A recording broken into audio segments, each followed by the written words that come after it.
Purchase your tracks today.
Oh my God.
Came in there like a ghost, man. Let's see. Am I running on minority time? Are we on good time? Yeah, 1 minute. It's still recording. You said 10:20. It is 10:20. I am the Shaolin Fantastic. Tasha. The Grand Booba. We are the Fresh Delivery Show. It's been a minute. We haven't been on for almost about a year. Took a little break, but we are a show about candid conversations about anything and everything. No filters, no limits. Question real quick. We haven't really talked a lot about like controversial topics, and obviously a lot of the stuff on Biggie and Tupac are coming back out again because of Diddy. Real quick, who do you prefer, Tupac or Biggie? Biggie.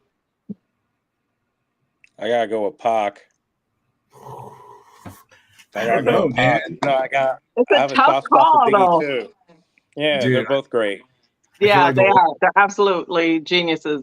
It's a tough call, but I feel like the older I get, leaning more towards Biggie. The older that I am. I would agree. I think the older I've gotten, the more I lean towards Biggie. But hands down, Pac and Biggie are like two of the greatest who've ever done it. Right. It's all about mood for me. Like, there's certain days I'm like, you know what? I'm gonna listen to Big, and then there's like, I don't know, if I'm in like this frantic, or like I'm going to the gym and I need to get stuff done, I'm gonna listen to Pac. Pac always gets me, man. That is true. He moves you. The energy of that. Yeah. So with that being said, tonight's episode is called Breaking Bad or Bad Breaking. So pretty much I know the name alone is just funny itself, but I'm pretty sure like 90 million other podcasters and YouTubers use the same freaking name. Say my name. Whatever, it is what it is. So to discuss the intricacies of hip hop culture, examine the implications of cultural appropriation, and explore the role of nepotism in these contexts, especially the past Olympic participation. So we got a couple of guests with us tonight that's going to chime in and kind of give us their background on their thoughts on these topics tonight. So we have Janice, aka the career magician. What's up, Janice? How you doing? I'm good. It's early here. It may be late where you are, but I'm here in Southern California, so I'm doing great. Awesome. What part of Cali? Nice. Riverside. So I'm in the middle of everything. LA to the west, San Diego to the south, Palm Springs to the east, and Vegas to the north. Oh yeah, you're in a good location. Okay. That's what's up. Everyone's gonna ask this question. What's the temperature over there right now, by any chance? Oh my gosh, I don't know. It's pretty hot. I looked at my I just looked at the weather. It says 88. It was 99 or higher earlier today. Oh, well, welcome to Dallas. I'm in Dallas, so I understand. you know what it is. Well, we're in Maryland, so we're getting that nice summer breeze now. So now when I was there about a month or so ago, it wasn't like that at all. It was hot, humid. Oh yeah, we were definitely in a drought. So yeah. All right, our next guest we got V. Do you want me to give you an intro? We're like, go ahead. Give him my intro. I'm just going to feed the cat, and I'll be right with y'all. Just go ahead, feed. All right. So V has actually been, I guess, best way to say it, he's a social influencer before people became big, and he was actually the creator and founder of the Asian male and Black women's social media groups on Facebook. What was it called? Tiny Chat. That website you used to use. BWAM, Black Women Asian Men United, Ning.com too, like whatever. Yeah. BWAM. So he was the creator and founder. So anyone who does their research on these social media groups, he's the creator and founder of those big social media groups. And he's also a really freaking good magician from Maryland. Like, where can they catch you at, V, for your magic stuff? Well, the fish market's closing in a month, so probably nowhere right now. But I'll be writing my book and doing my one-man show soon. So that give me a bit. Wow. So yeah, so okay, it's gonna be fun. All right, magicians unite. All right, next guest is known him for a minute. We got Trustful. Do you want me to give you your intro, or do you want to go over it yourself, or you go ahead? You're giving everyone else their intro. Man. let me start. B-boy, like a B-boy, certified B-boy. Was. Hey, listen, throw down, bro. No, you're still, bro. You're still. Don't shortchange yourself. You're still MC. Okay. MC, graph I'll take that. artist. Graph artist. That's like real quick. Notice that's 3 big major things right there. Then on top of that, you work for Virgin Records, right? Atlantic, or was it Atlantic for a little bit. A&R in the music scene. Phenomenal rapper, and now he runs the. Oh my god, I forgot the name of it. Oh my god, I'm about to get fired. Yeah, I'm you're just fired, joking. I'm just joking because you know why? News You're at fired, bro. 5. There you go. So pretty much I brought everyone in because obviously the conversation is going on about hip hop specifically, about the Olympics situation, and just kind of seeing the comments I've been seeing online is just very diverse, and a lot of them can be very disrespectful and like a little too much. But I guess right before we kind of go deeper into that part, just real quick, what is hip hop to you? Like, is it a culture? Is it a music? What is hip hop? What do you got, Janice? Oh, hip hop is culture. I think it's probably one of the most recent cultures developed in the United States, and then just kind of spread out worldwide. And maybe little pieces of it, we're doing something worldwide too. But I mean, between the dance, the DJ, the music, the words, whether they're written or spoken, hip hop is culture, and it's significant culture, and I don't see it going away. I hope it doesn't. It needs to continue to be spread. It's about the unity, about the freedom and the freedom of expression. And young people have to carry it on, and we have to make sure it happens. I agree. Hip hop is definitely a culture. I found a quote from KR Swan. It says, "Rap is something you do. Hip hop is something you live." I agree with Jen. It's like the culture has to go on. It just celebrated its 50th anniversary. I was like 5 when Sugar Hill Gang came out. Y'all don't talk about me. But Sugar Hill Gang, that was like my first introduction to kind of that hip hop culture. Like, I grew up in the area of popping and locking and break and graffiti, and it was really big. And being from the Midwest, we were looking to the East Coast and then the West Coast. So trying to find that representation, growing up, it gave us something to identify, especially coming from the Midwest. In the Midwest in the 80s, it wasn't a big, huge population of people of color. So it was something to identify with and say that it was our own. And I had no clue, listening to Sugar Hill Gang 50 years later, it would be at the Olympics.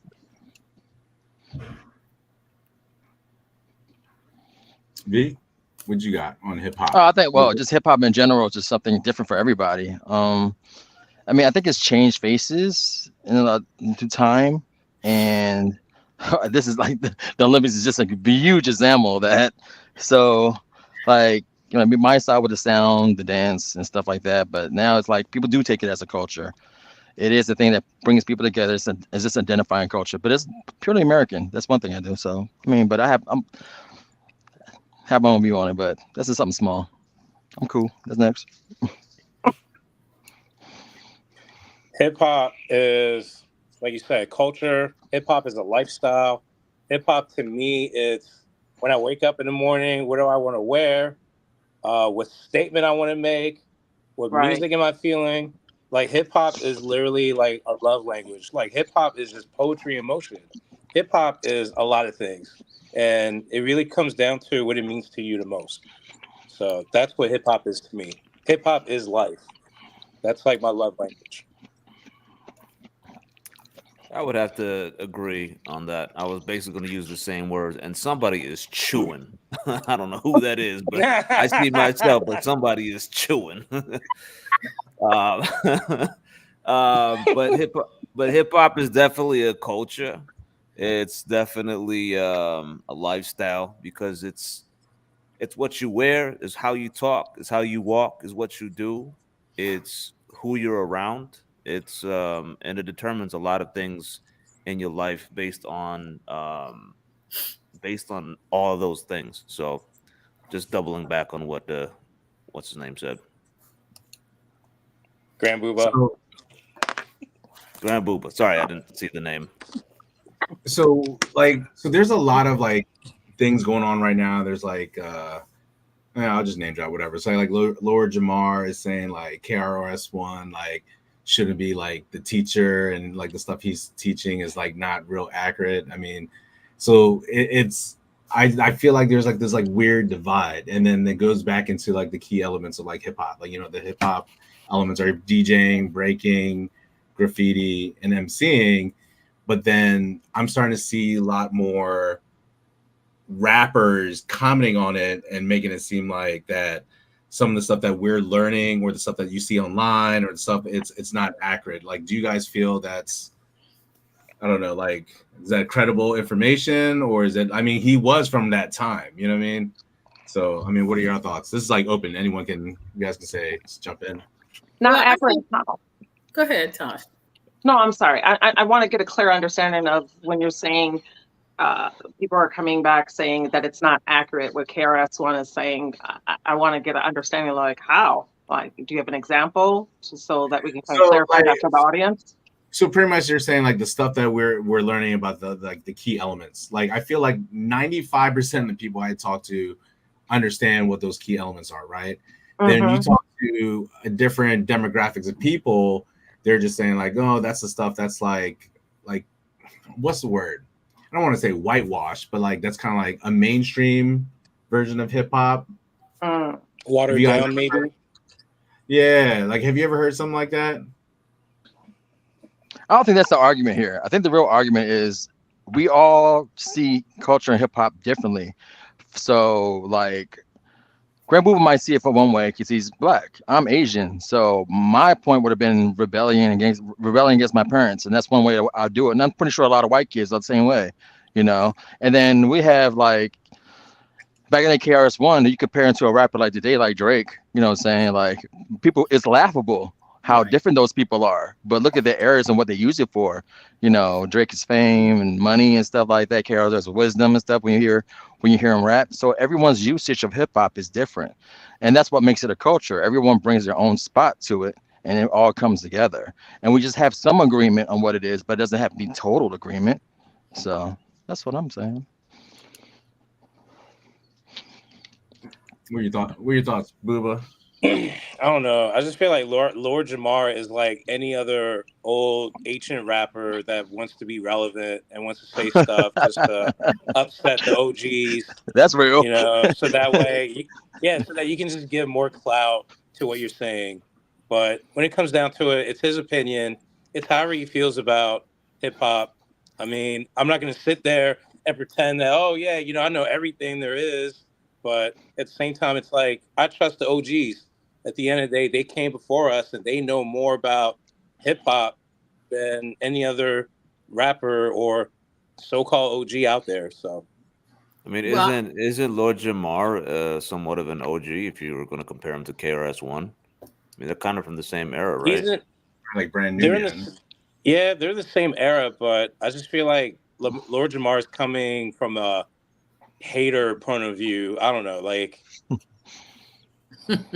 Well, I think that's how you can tell that this is a culture, because it's grown and it's old enough now for you to have new people, old people, and them disagreeing. Okay. Right. And yet I do hear people talking about how it needs to progress. And it can't progress if old people or people, you know, the original people do what they do. They know that what that was and what their intentions were, right? And then you have younger people who are just moving out and doing more and taking it further and further across the boundaries. And that's important because it can't stay if it stays the same all the time. I mean, you know, it just can't. It just can't. So I think that's good. First of all, because there should be disagreement. You can't, you know, you don't grow unless you have some growing pains. And Absolutely. Yeah. So, I mean, I'm good. I like young people moving things and changing them, and they're telling us we didn't do it right or they can do it better. So. Well, there is overboard, though. There is some, I mean, all progression is not good. as we've seen from Sure. the Olympics. Like, True. that's an example. That's a prime I example right don't there. call that progression. Okay. I No, call But that that's I regression there. guarantee you, in her mind, she thought she was with the bunny hop. But I'm saying, like, in her, Yeah. in everyone's to us as a whole that like are conscious of it, but like, what in the hell are you doing? What? So So with that being said, that actually segues into our next topic of breaking in general. So a lot of people now we'll kind of get into the whole situation of breaking in the Olympics, but now cheerleaders want to be in it, jazz dancers want to be in it, and they're saying, well, like breaking's not like a sport, or it's not. It's they're like trying to put it on the same level as like a figure skating. So Trust, I'm gonna ask you this question first. How did you feel about it when you first heard about breaking being possible? Obviously, this was talks in what, like 3-4 years ago, maybe a little bit more than that. Like, what's your take on like when you first heard about breaking entering the Olympics? I was excited for it. It gave breaking a way to level up a bit because at the end of the day, before the Olympics, like our glass ceiling was basically being a teacher, at an after school program. And, and we all know teachers don't get paid shit, let alone like an after school or an extra curricular teaching gig. That was like the height. Or you can open up your own dance studio, but the dance, I don't know if you guys know, but that's not very profitable unless you have like a nice like list of rich clients that want their kids to, get into this type of stuff. But besides that, there was nothing else. There was no future in it. That's one of the main reasons why I stopped. Is like I don't see a future in this. I don't know why I'm wasting my time doing this. So so going to the Olympics, it gives people a lot of different opportunities because it's not just participating, but there's coaches, there's promoters, there was the commentators. There's a lot of different avenues that b-boys and b-girls can take that can, progress their future into even not just breaking, but still involved, but something I guess you can say that goes past that. It opens much more doors. So I think it was a good thing on my end. Grand Booba, we've been talking about breaking in the Olympics in general. What do you remember that one conversation? I don't know. It's obviously like years ago. Do you remember when you first heard about breaking entering the Olympics? Like, what was your take on that? I mean, I thought it was cool. I guess years ago when we talked about it, but then as I was watching the coverage, I realized that the rollout for the breaking coverage was poor, and I just felt like they should have just promoted it better. But and I also understand that like other sports had to take precedent, and that breaking was like kind of brand new, cutting edge, and all that stuff. But I also felt like they should have gotten the OGs involved more, and I felt like maybe the KRS ones, your Africa Bambatas, your crazy legs of the world should have had a large say or even like a large part in it, But I guess Crazy that's where Leg said he the didn't want to Olympics be a kind of part took of it. over. You said Well, crazy like Crazy Legs, they want to be a part of it. Nah. See, I mean, well, I guess he kind of, maybe he made the right call. But I mean, I guess what I'm trying to say is that the rollout of it wasn't, a good look. Well, And maybe I LA will didn't do it understand better. why Snoop was my bad. I'm sorry. I said maybe LA, the 28 Olympics will do it better. I mean, if LA they didn't choose to It keep won't. It it. won't be LA there. It won't no, be there. LA already decided not to, which I think is shameful, honestly. Oh, I really do. Yeah. I mean, I agree with you, Grandpa. I think entertainers in general, particularly hip hop entertainers or people who want to claim to be, should have been behind this Correct. particular Right. sport. Exactly. And the amount of work that goes into being able to be internationally competitive is an awful lot. You've committed more than that 10,000 hours to get good at something. And yeah, I couldn't see the finals, and I couldn't find the finals. I was in Paris, but I wasn't outside. I was in my hotel room, so I couldn't get it on my phone at all. I turned on the TV. I thought it was going to be on there. Wasn't on. I mean, and they had somebody that came in second. I mean, got the bronze. I would have thought they would have been showing it, but Yeah, If and they then on top really, of that, yeah. I'm sorry. No, go ahead. Oh no, I was gonna say on top of that, you have Snoop Dogg out there being the representative of the sport, and you would think that it would, garner a lot of coverage, but it was almost as if like Snoop Dogg became a side piece, like a dog and show pony. Like, hey, This is look, Right, here's nice. Snoop. Here's Uh, hey guys, look, here's Snoop. Oh, right, hey, there's so and right, so. Like right, that's how I right. felt. I mean, Yep. I get why they picked Snoop because he's a big household name, but I didn't see the correlation. Like even though he's like a rap artist, he's a hip hop, he's from the '90s, but I don't know. I don't feel like that's a great representation. Maybe that's just my opinion, which kind of goes back to everything. Everything's going to be subjective no matter what. It should have never happened in Paris. It should have just happened in America if you're going to do that anyway. So Correct. Like the first There you go. breaking. yes, it should have just happened in Paris. It should have happened in America. My bad. I Because that's where it's going. I agree. I agree. with you. I agree But with you, B. but at least Paris thought enough of it, True. selected, right? I mean, let me. I didn't even know this was going to be in the Olympics until 2 years ago. I was watching Street Dance of China, okay, and I'm just watching because it's a great dance show. And then somehow they were talking about the Olympics, so I'm like, what? And I went to find out, and it was. So I said, I'm going. And that's the only thing I went to see. Wow. I didn't care about anything else, honestly. I don't know. Hey, Trust, question. Do you know like how the committee was set up for like the whole thing for the Olympics, like breaking? It was under the was it WDSF, I believe it's called. Right. World Dance And Sport Federation. Something like that. yeah, so it's like basically like a ballroom dancing organization, and they were the ones that were handling the breaking situation. Ah. Whoa, what? Yeah, that was one of the biggest issues. Yeah, and I think, and I'm not going to dive into the ray gun yet, but I can explain Right. why she was there. But I'll save that for later. But let's just say I think has something to do with that. Oh, God. You're ready. All right, I'll take it down for a quick second. Really? Really? Man, I'll try to stay in the confines of the topic, but yeah, that's what that is. Yeah, I think that's why they ended up doing the competitions the way they did. And I don't know if they normally do this in the competitions around the world for breaking, but they had everything, like all 16 people first and then up through the last finalists. And they had to do that between 4:00 and I want to say 10 o'clock at night, right? But they only actually had like a 2-hour break. And I'm not sure.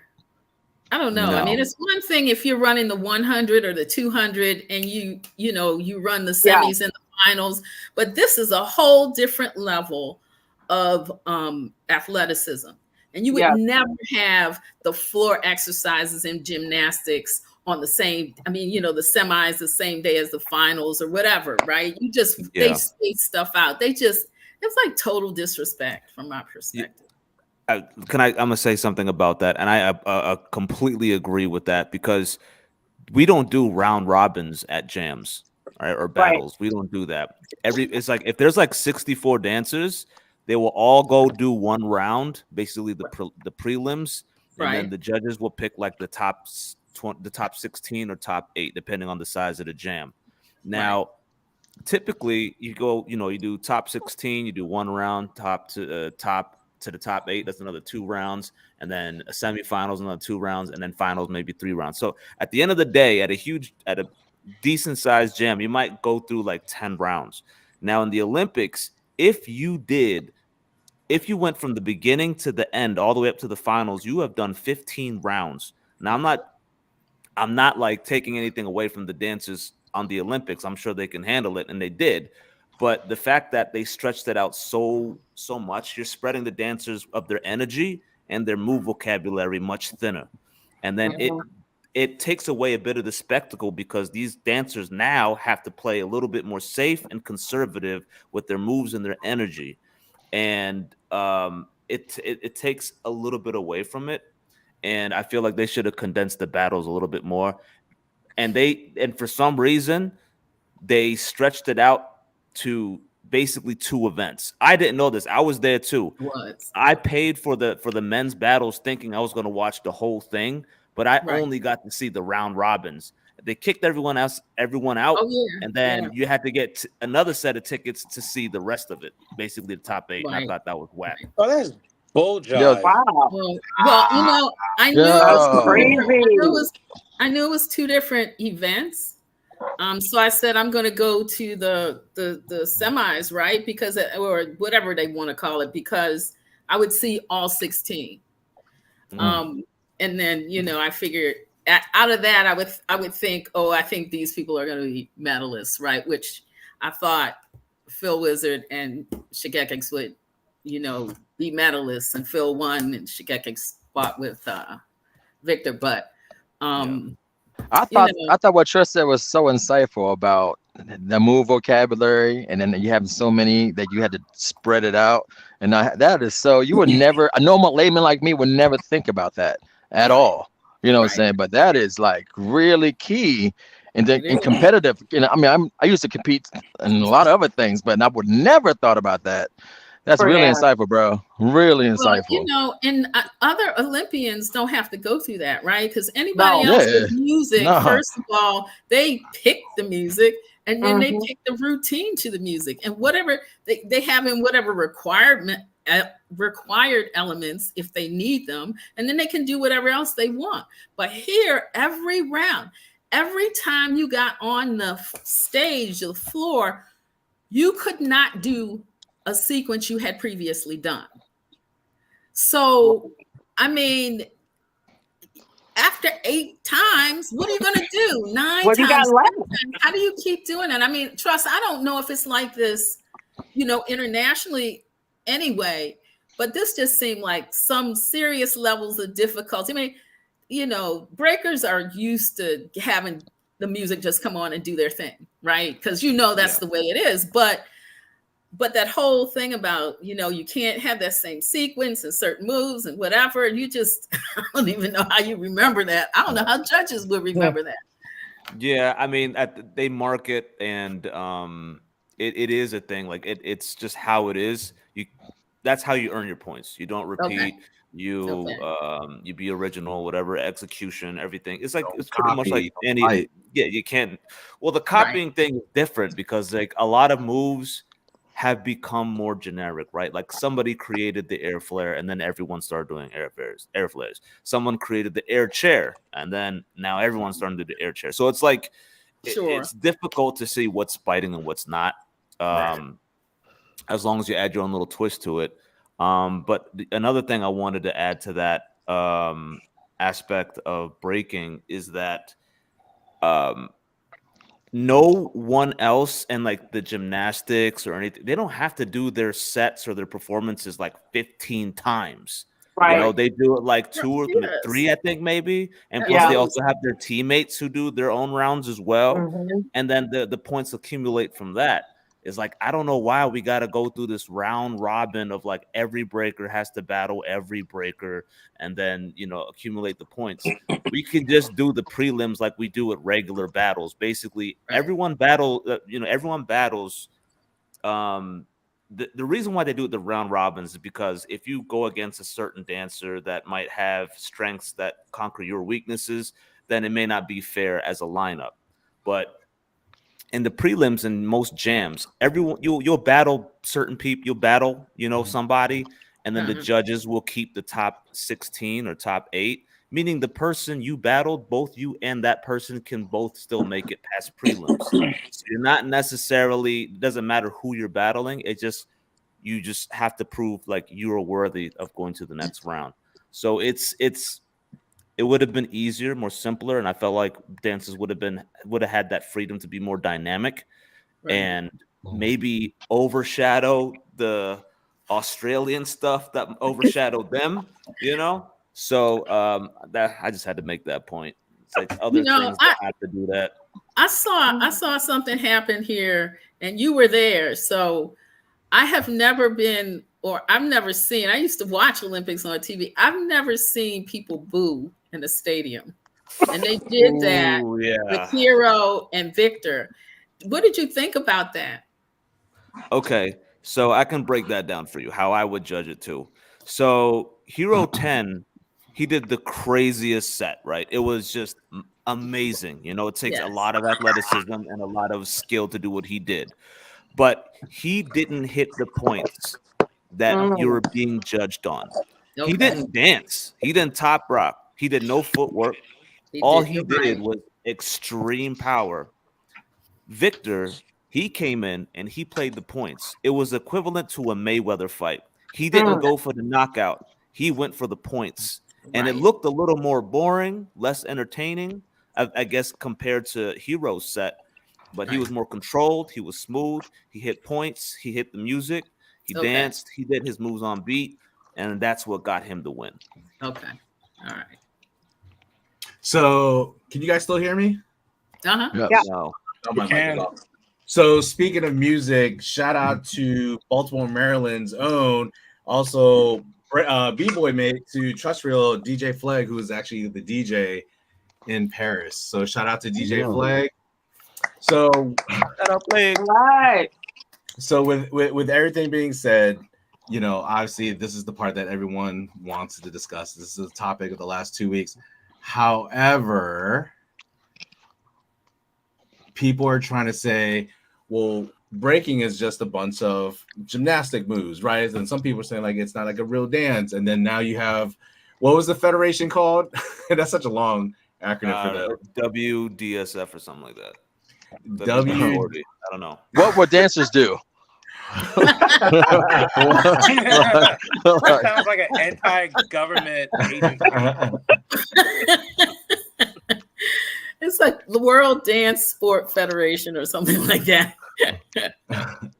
So with that being said, the person of the night, you know, Raygun. Tasha, tell us your background, what you know about Raygun. All right. Let's talk about B Girl Ray Gunn. So this is Rachel Gunn. She's 36 years old. She's a professor at it is Macquarie University in Sydney, Australia. And if I'm pronouncing that incorrectly for you English majors, forgive me. So she has a BA in contemporary music, which she got in 2009, and she's a PhD in cultural studies in 2017. She's published quite a few articles or quite a few papers on culture of hip hop and street dance while maintaining her career as a break dancer. And I definitely want to go ahead and say this because I think it segues into what you were saying earlier. She has a background in jazz and ballroom dancing before she started breaking. Her husband, Samuel Free, was the first one who introduced her to breaking and is also a break dancer. So that's a little bit about Miss B Girl Ray Gunn. So I kind of, when you said something about the ballroom dancing and how they set it up, it was like a aha moment because I'm like, that's her background. Her background is ballroom dancing and jazz before she started breaking. So there was something going around online. A lot of people were saying that her, I don't want to call them gatekeepers, but let's just say like, I guess the OGs in Australia, like those B-boys out there and stuff like that. And supposedly that they had like their little group committee kind of like to figure out who was going to go compete. And like her boyfriend was on the committee. But then there's a lot of research that was done that her name and her boyfriend's name are nowhere tied to any of those committees.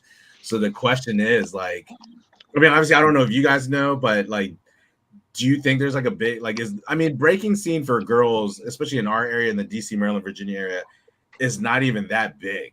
So I can only imagine in another country, like, you know, like we're supposed to be America. This is hip hop culture. And we don't even have them here. Like, I mean, what's your thoughts on like who let her in? It's the work of the Illuminati again. Oh man. Oh no.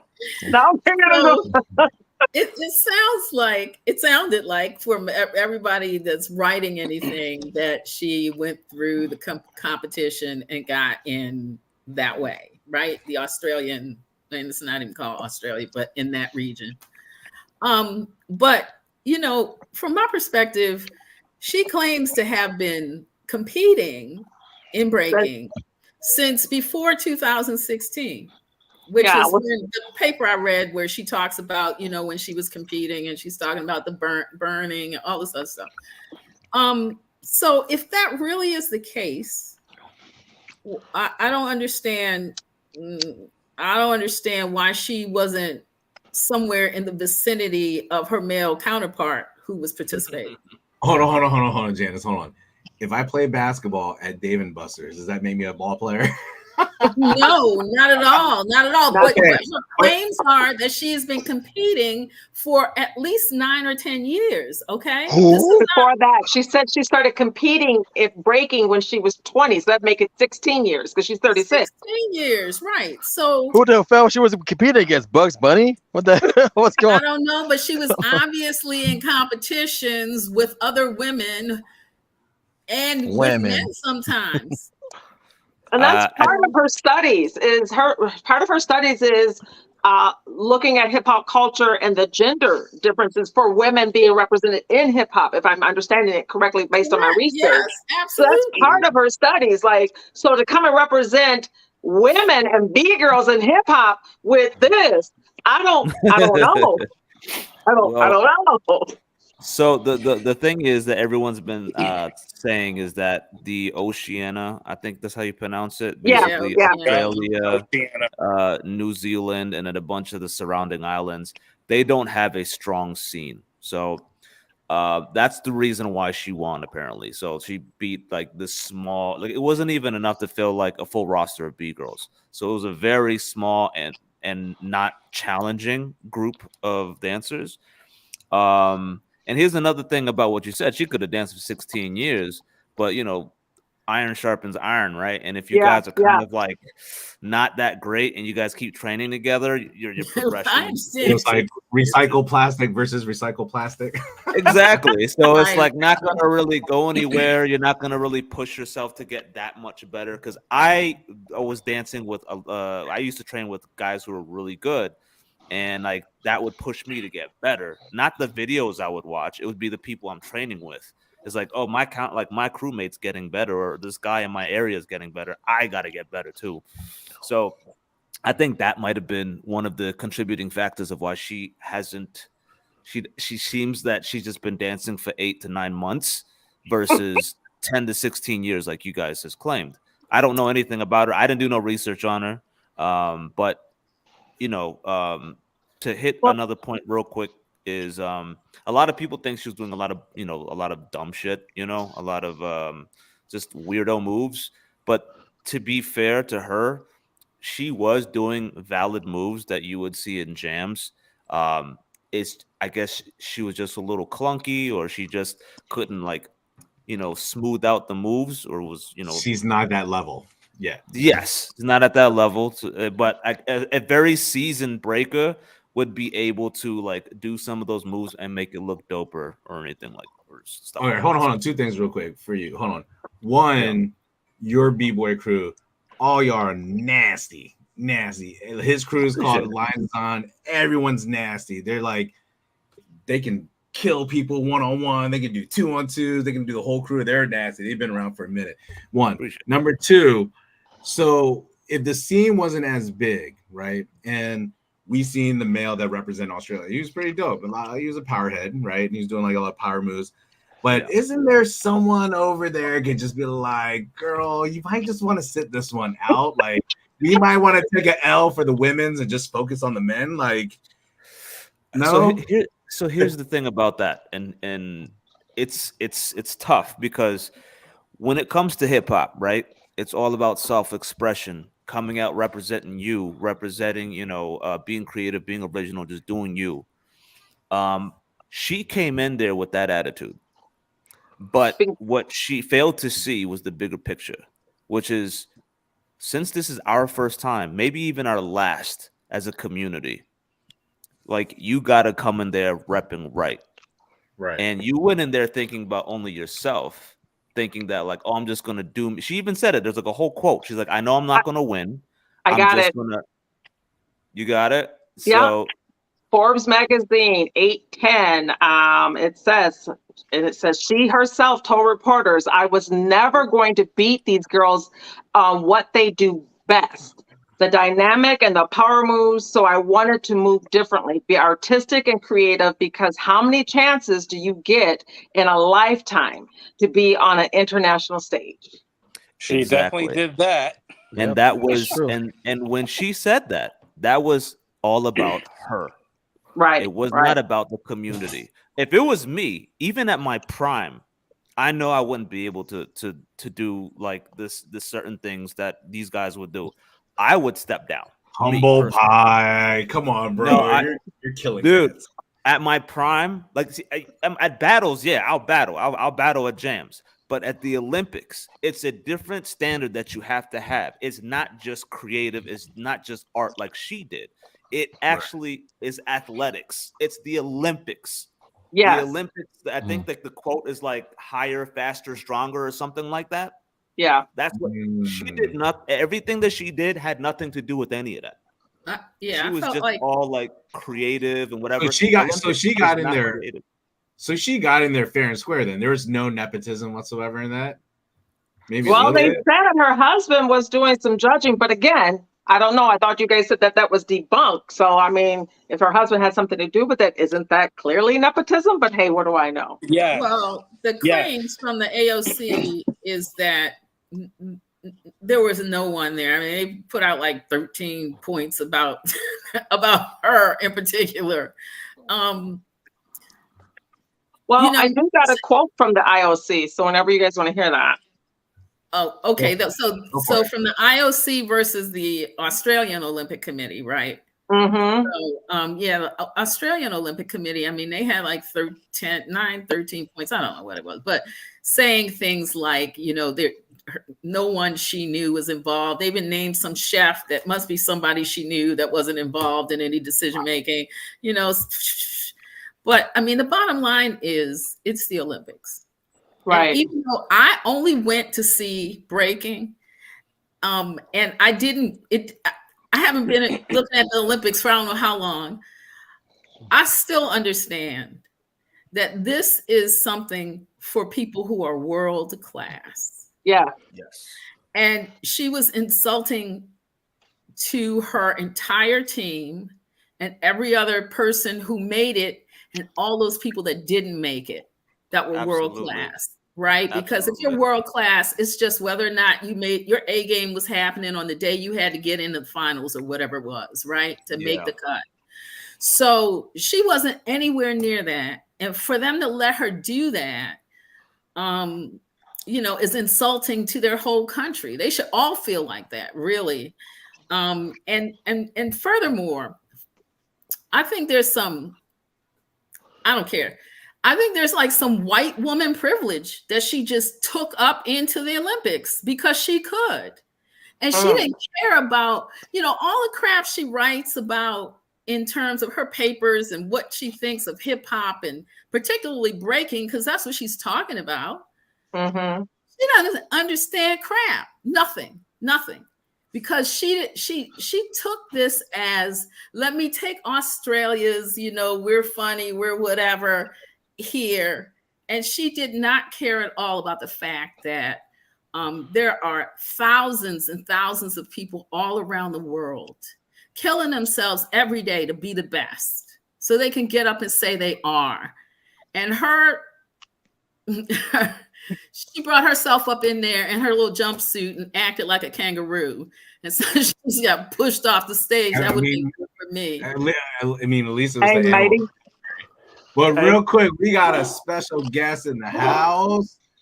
Can I unmute you? We got JCB from Rogue Squirrel. What's up? What up, though? What up, yo? Demo, good to see you, man. It's been a minute. You too, brother. Hey, I'm sorry I couldn't be there to, hang out, but it don't look like everybody. It looks like y'all are all in your own spot. So real quick, virtually, we're doing this Zoom, doing this pandemic style. Right, Yeah. pretty much. So real quick, those that are listening in and those that are in the show right now. So Joe and I owned a company together called Rogue Squirrel. It's a graphic design t-shirt based company out of the DMV area, and we sponsored b-boy crews, including Trust Reel's b-boy crew, and we made a name in the hip hop community in our area, and we threw a couple competitions, pretty big ones, and yeah, it's been a good run. Like people still hit me up asking about stuff like that. But yeah, JCB, Joe, you want to chime in on the culture stuff with the hip hop and with like the ray gun being wide and. I mean, well, I'll say this, and I said it in the little side chat. Tyrese Halliburton didn't score any points in the Olympics, and I didn't really see a lot of people saying he should have stepped down. And neither did Jason Tatum. Right? But I don't know. I think that I have seen a lot of the talk that's going on about it, and I think that, you know, when a lot of people jump to the cultural appropriation, I'll say this: we were around these communities. That was like our spot, and the international communities have dominated the breaking scene. They've kept it held up, respected it, kept the OGs like in like with livelihood. And when we start to bring this idea that like somebody's stepping in on a culture that they don't belong in, I think my problem with it is that the b-boy community, b-girl community was one of the like most open, inclusive, inviting spaces.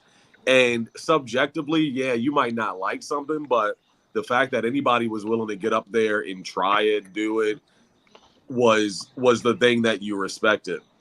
So I can say, yeah, subjectively, I didn't think she was good, and I think there's a whole lot of other things we can say about it. But I think a lot of it for me is more of an ignorance of the culture and the perspective of the culture, more so than it is her problem, because it's a basic media culture and just our human cognitive functions. Like if it bleeds, it leads. So she looked silly out there. She was the only one. Like she was last place. Like it's not like she made it that far. If we were talking about her making it to some, I mean, yeah, she made it to the Olympics, but we all know you don't have to be even good to participate.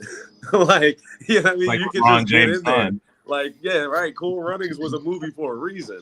So I'm like, I look at it and I'm like, yeah, sure, she got out there and she did it, but to say like, oh, you're now disrespecting it. There's a part of me that goes like, I mean, I've been to a lot of gyms that all of us have been to, and I saw some people who got up there and battled, and I'm like, ugh, ain't for me, not my thing. But you still respected somebody for going up there, and I just think that it's like the fact that she's overshadowed the. Uh-oh. Oh shit! But We lost aliens him. got him. Verizon. He Verizon. was out in the wilderness. I guess So, I just all want to right, touch so- on what Joe is. Go ahead. ahead, Yeah, go ahead. Grand Booba, go ahead. No, I just wanted to touch on a little bit of what he was trying to say, and it kind of like bled into my point, which was going to be like what I addressed earlier was not the nepotism, but like the rollout of the event. The fact that we're talking about an individual, and that individual became bigger than what it was supposed to be. Like a celebration for hip hop is supposed to be something that like we were supposed to be happy about, look forward to, and then it turned into this like sideshow spectacle because this girl couldn't dance. And it's taken away from the real discussion that we're trying to have about breaking, you know? So, and also nepotism, in my opinion, had a lot to do with it. But I'm sorry, Joe, you were talking. No, I was basically done, but I don't know what happened to me there. I was probably just running my mouth longer than I should have. So, no. Oh no. There's a part of hip hop culture, and it's not about who she was. It was really, to me, about the ignorance of. Yeah, I kind of like finished what he was saying. The ignorance of America. I do feel like just looking at these comments, like people, because all right, I'm just gonna bluntly say it. So I feel like a lot of people in the comments were saying that this is not real hip hop. Like just talking about breaking in general, kind of going back to what I was saying about like how Laura Jamal was saying that KRS-One, the stuff that he's teaching is not real hip hop or whatever it is. And then now, like, you have people commenting saying that breaking, you know, whatever they're doing is not real hip hop. But at the same time, it's kind of like, how are you to judge when you're not in that culture? You know what I mean? So like, I feel like that's like a weird opinion to give people when you're not in that culture. But then the question is, the stuff that I'm seeing online, especially from some of us coming from the Asian male, Black women chat groups and on social media and Facebook, is that like, if you're Black, are you naturally associated with hip hop? Like, is that a pass? Because there's like a lot of people that I've seen online that don't even know any of the elements or never even been in something, but they just Black American. No, it's a lifestyle. It's a culture. Like, I'm like, my family's Buddhist. I don't live that lifestyle, so I'm not gonna say I'm Buddhist just because I'm Asian. You know what I'm saying? So, same thing. It's just like, if you don't live the culture, you don't, talk the talk, walk the walk, then no, you're not a part of it. That's just my opinion.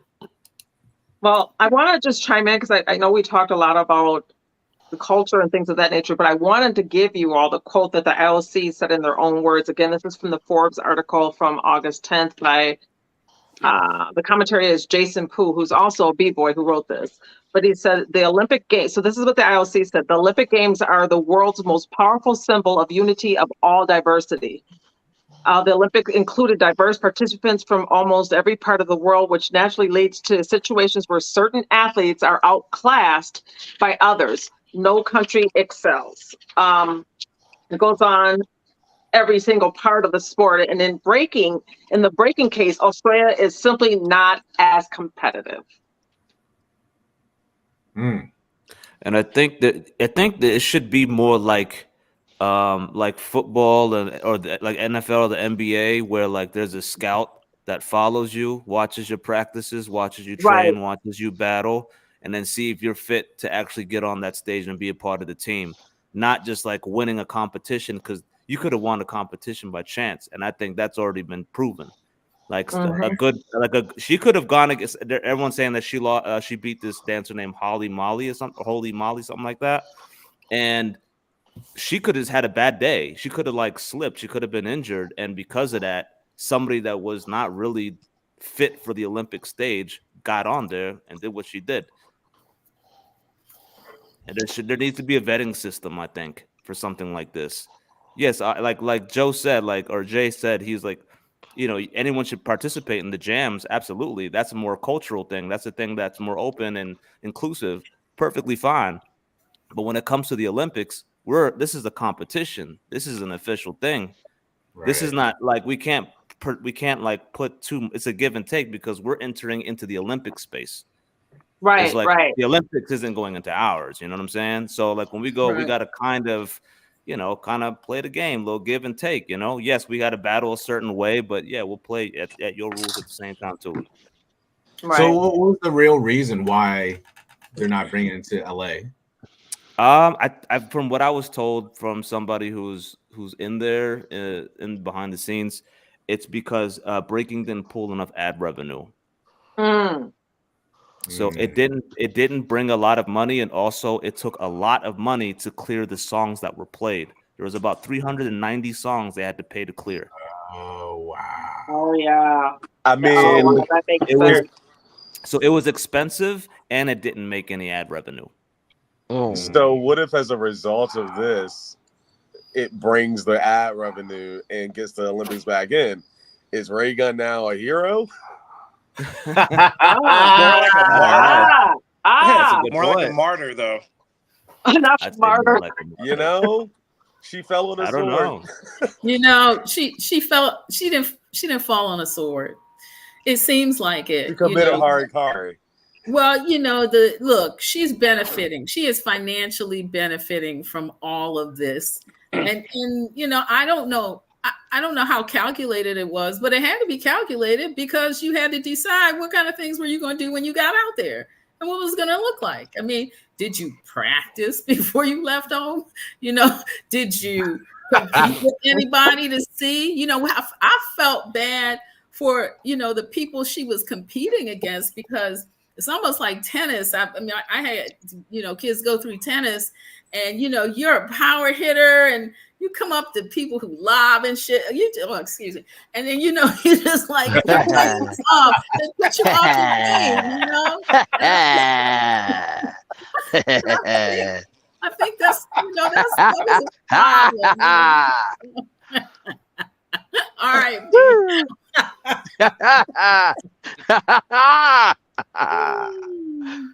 So. More people joining? Oh. Okay. Oh, it's just her. I mean, I'm not gonna lie. I'm like you said, is she a hero or whatever? But the marketing is definitely there. I guarantee you, people are buying. Was it the Australian official jersey for the Olympics for Breakin? Oh yeah, yes. I bet you too. Mm-hmm. Yeah. I bet you Ray Gun will be so popular for Halloween. Everyone's gonna rock. Oh my Ray Gun same thing. I'm like, yeah, wow, everyone's gonna. I mean, Saturday Night Live will definitely have a skit. Yep. Like they already did. They already did. She definitely created a media firestorm for her performance. You didn't see the skit right here. Look, this is it. Oh no, yeah, but that's Jimmy Fallon. I'm saying they're gonna do it again on yeah, SNL. but she's from Saturday. Yeah. Yeah, that's Rachel Dratch from Saturday Night Live. Yeah. She replaced the Hawk Tuah girl, which is an accomplishment because Hawk Tuah girl was everywhere, and she just completely. I didn't even get that either, but that's crazy as well. Oh man. Wow. All right, so that's the end of our segment, and I just want to first say thank you to everyone for participating in this discussion and giving your background and your input on the current matters that are going on, especially with the Olympics. I'm hoping it does come back. Wait, one thing I was gonna say this at the very beginning of the show, but I was thinking someone said this. They should have waited till like the Olympics was in America and then do Breakin' here. You know what I mean? Like I felt like they could have just waited like what church is that? 4 years. Yo, people getting old, man. They can't wait 4 years. They're at their prime now. Another 4 years, a bad knee, bad elbow, something could mess it up. Well, and I think Paris is an example of what the international, what internationally breaking means versus what it means here. I think that's just a sign of how much more valued it is outside of this country than it is in this country. But I would be happy to do something to try and make LA do it because come on, it's LA. They right. But unless there's some crazy sponsorship that's coming in,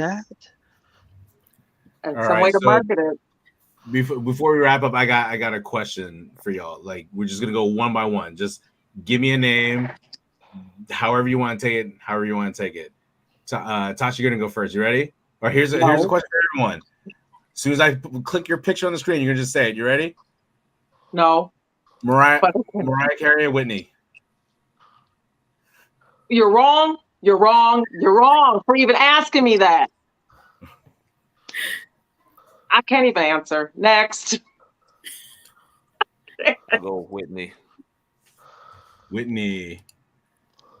Whitney.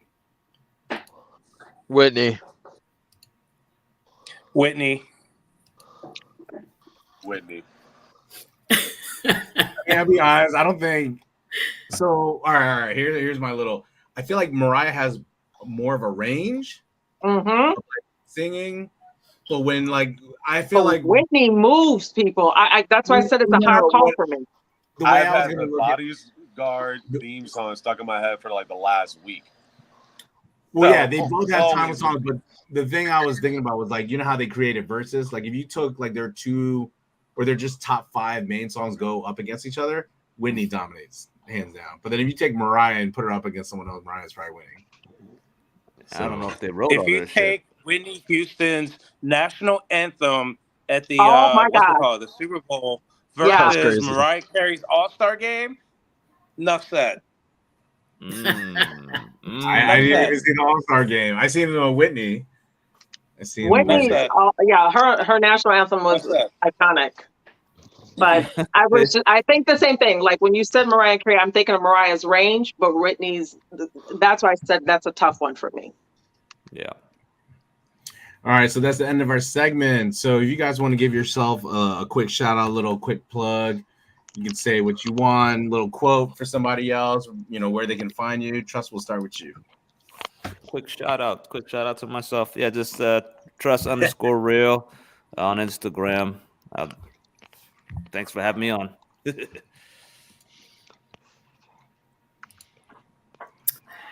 Janice, listen, my day job is really a big thing. If you live in Southern California, particularly in the Inland Empire, and you are fighting racism, then shout out to me, CART, C-A-R-T, at destroyracism.org, or our website is destroyracism.org.